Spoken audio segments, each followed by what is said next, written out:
जय हिंद। आज के वीडियो में आप लोगों को यहाँ पर कक्षा 10 विज्ञान के महत्वपूर्ण बहुविकल्पी क्वेश्चन बताने वाले हैं जो आपके बोर्ड एग्जाम की दृष्टि से वेरी वेरी मोस्ट इंपॉर्टेंट है और ये बहुत ज़्यादा चांस हैं ये 2024 बोर्ड एग्जाम में आने को। तो आप लोग ध्यान से वीडियो को देखना और वीडियो के लास्ट में बताऊंगा इसका PDF नोट कहाँ मिलेगा, तो ध्यान से वीडियो को देखना।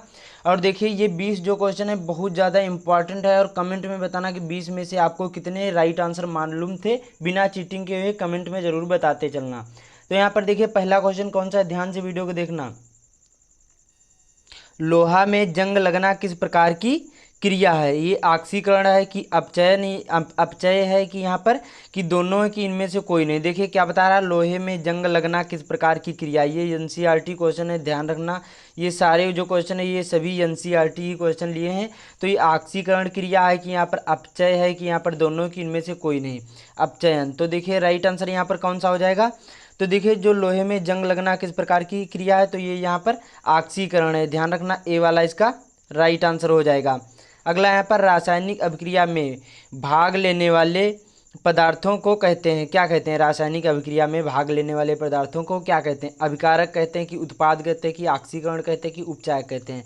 देखिए जब रासायनिक अभिक्रिया में भाग लेने वाले पदार्थों को हम क्या बोलते हैं? अभिकारक बोलते हैं। राइट आंसर यहाँ पर ए वाला हो जाएगा। अब मैं आप लोगों को समझा दे रहा हूँ। जैसे आपको दिया गया कि यहाँ पर कौन, जैसे यहाँ पर सांद्र सल्फ्यूरिक अम्ल अम्ल H2SO4 दिया गया और यहाँ पर और दिया गया H2 और यहाँ पर O दिया गया। तो ये क्या है, ये दोनों अभिकारक बोले जाते हैं। क्या बोले जाते हैं? अभिकारक। दोनों यहाँ पर भाग लेने वाले जो यहाँ पर रासायनिक अभिक्रिया में भाग लेने वाले पदार्थों को क्या हम बोलते हैं? अभिकारक बोलते हैं।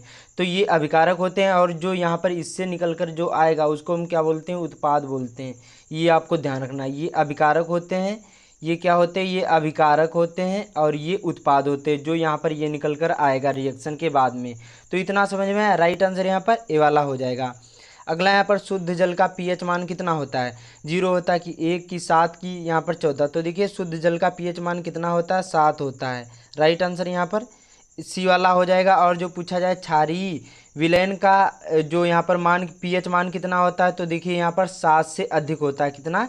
7 से अधिक होता है। 7 से यहाँ पर अधिक होता है, ये आपको ध्यान रखना। जो अम्लीय विलयन का जो यहाँ पर pH मान पूछा जाए तो 7 से क्या होता है? 7 से कम होता है, ये आपको ध्यान रखना है। देखिए यहाँ पर एक ऐसे होता है 1 2 3, यहाँ पर 2 3 4 5 6 7 8 9 और यहाँ पर 10 11 और यहाँ पर 12 और ये 13 और यहाँ पर ये 14, यहाँ पर 14 तक हो गए। तो यहाँ पर जो ये 7 से यहाँ पर ये जो कम होंगे ये क्या होंगे? ये सभी यहाँ पर अम्लीय विलयन होंगे। और जो 7 से अधिक होंगे 8 9 10 11 12 13 14 तक ये क्या होंगे? ये यहाँ पर क्षारीय विलयन होंगे। और जो यहाँ पर ये जो होगा ये क्या होगा? ये लवण होगा। तो यहाँ पर ये क्या माना जाता है? तो यहाँ पर ये शुद्ध जल का pH मान माना जाता है। राइट आंसर 7 हो जाएगा इसका। तो इतना समझ में आया। उसके बाद में क्या है, धावन सोडा की जो प्रकृति होती है ये किस प्रकार की होती है? अम्लीय होती कि क्षारीय होती कि उदासीनी होती कि इनमें से कोई नहीं होती है? तो देखिए जो धावन सोडा की जो प्रवृत्ति होती है ये किस प्रकार से होती है? ये उदासीनी होती है। राइट आंसर यहाँ पर चौथे का सी वाला हो जाएगा। बहुत सिंपल सा है। और देखिए ये क्या होता है, जो धावन सोडा होता है ये लाल लिटमस पेपर को यहाँ पर नीला कर देता है, ये आपको ध्यान रखना है, बहुत ज़्यादा इम्पॉर्टेंट है। उसके बाद में यहाँ पर अगला है विरंजक चूर्ण का सूत्र क्या होता है? यहाँ पर Na CO3.10H2 होता है कि यहाँ पर CaOCl2 होता है, कैल्शियम ऑक्सीक्लोराइड होता है कि यहाँ पर सोडियम हाइड्रोक्साइड होता है कि यहाँ पर K2, यहाँ पर पोटेशियम, यहाँ पर क्या होगा? पोटेशियम कार्बोनेट होगा। तो राइट आंसर कौन सा हो जाएगा? तो देखिए विरंजक चूर्ण का सूत्र क्या होता है, तो पाँचवें का राइट आंसर यहाँ पर कैल्शियम ऑक्सीक्लोराइड हो जाएगा। राइट आंसर यहाँ पर बी वाला हो जाएगा। कौन सा होगा? बी वाला होगा। तो अगला है उसी प्रकार से, और ये सभी क्वेश्चन आप लोग जरूर ही तैयार करके जाना। अभी बताऊंगा इसका PDF नोट कहाँ मिलेगा। अगला यहाँ पर धावन सोडा का रासायनिक सूत्र क्या है? ये भी बहुत ज़्यादा इंपॉर्टेंट है।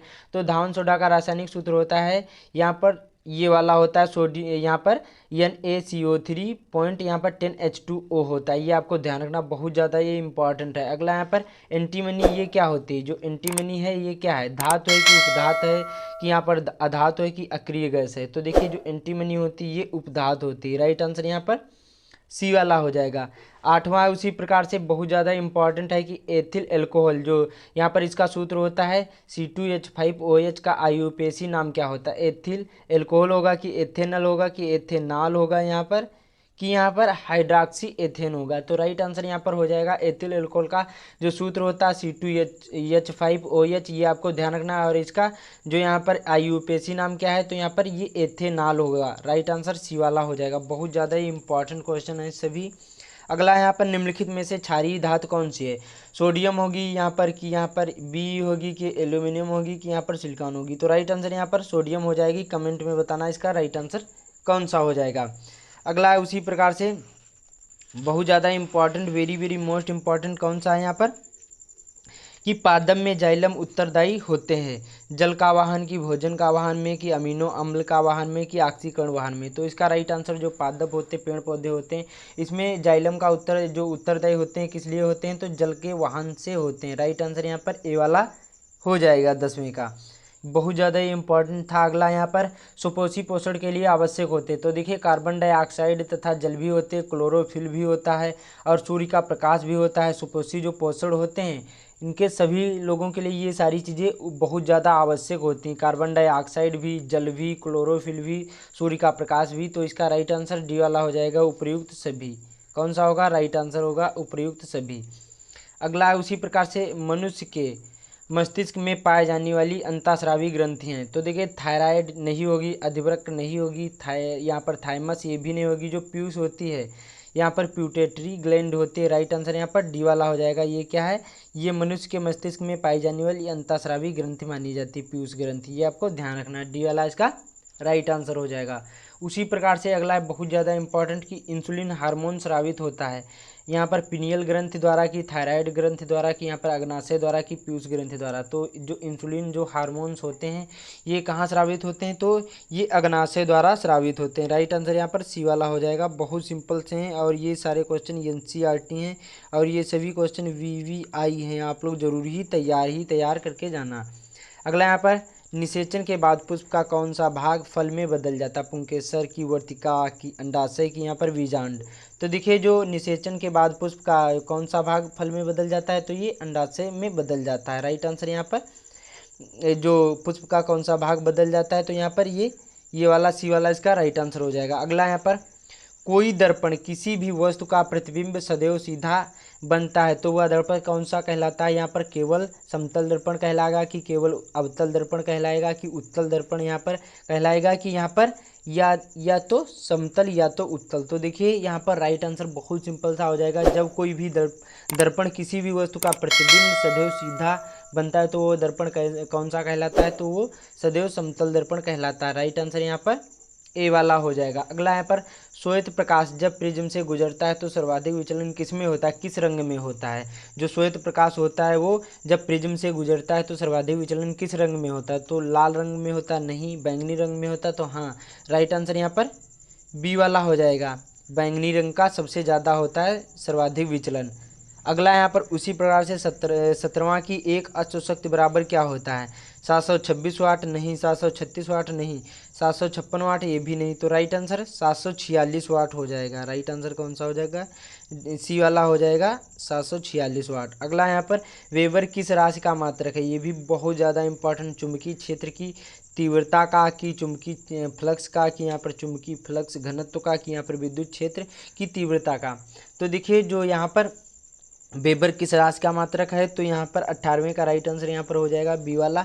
ये चुंबकीय फ्लक्स का मात्रक है, ध्यान रखना ये वाला इसका राइट आंसर हो जाएगा बी वाला। उसके बाद में यहाँ पर अगला क्वेश्चन कौन सा है, बहुत ज़्यादा important, very very most important. सारे क्वेश्चन जरूर ही तैयार कर लेना और कमेंट में ज़रूर बताना कि आपको इनमें से कितने राइट आंसर मालूम थे।